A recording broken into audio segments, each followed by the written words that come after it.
Intro 3. Wyatt Earp, 1848 to 1929. For my handling of the situation at Tombstone, I have no regrets. Would it be done over again? I would do exactly as I did at that time. If the outlaws and their friends and allies imagined that they could exterminate the Earps by a process of assassination, and then hide behind alibis and the technicalities of the law, they simply mix their guess. Wyatt Earp.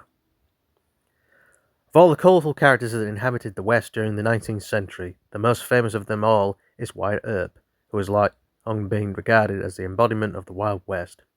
Considered the toughest and deadliest gunman of his day, Earp symbolised the swagger, the heroism, and even the lawlessness of the West, notorious for being a law enforcer, gambler, saloon keeper, and vigilante. The Western icon is best known for being a sheriff in Tombstone, but before that, he had been arrested and jailed several times himself, in one case escaping from prison, and he was not above gambling and spending time in houses of ill fame. That's probably brothel. That's definitely brothels. Yeah. A lot of these Wild West types died of syphilis and tuberculosis and alcoholism and stuff. The seminal moment in Earp's life also happened to be the West's most famous gunfight, the gunfight at the Corral, which famously pitted Earp, his brothers Morgan and Virgil, and Doc Holliday against Billy Clanton, Tom McClory,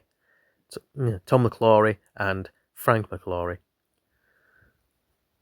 Though the gunfight lasted less than a minute, it is still widely remembered as the climactic event of this period, representing lawlessness and justice, vendettas, and a uniquely Western moral code.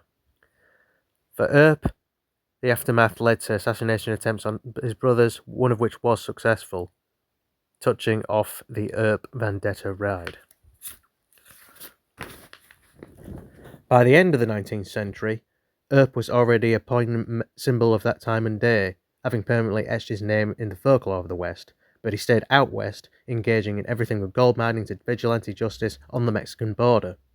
A living legend, he even served as an advisor to early Hollywood, which was already pumping out Western movies.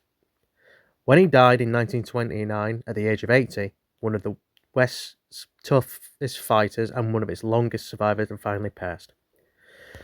The Icons of the Wild West details Earp's amazing life and career, including all of its famous ups and infamous downs.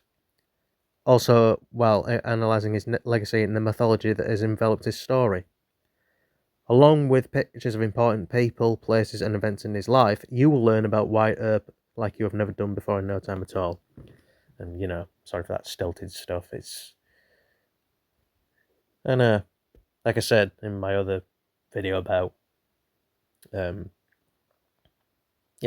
the previous the previous chapter, if you will, previous intro, sort of stage fright, as it were, and try to work on that. Anyway, I'll shut up.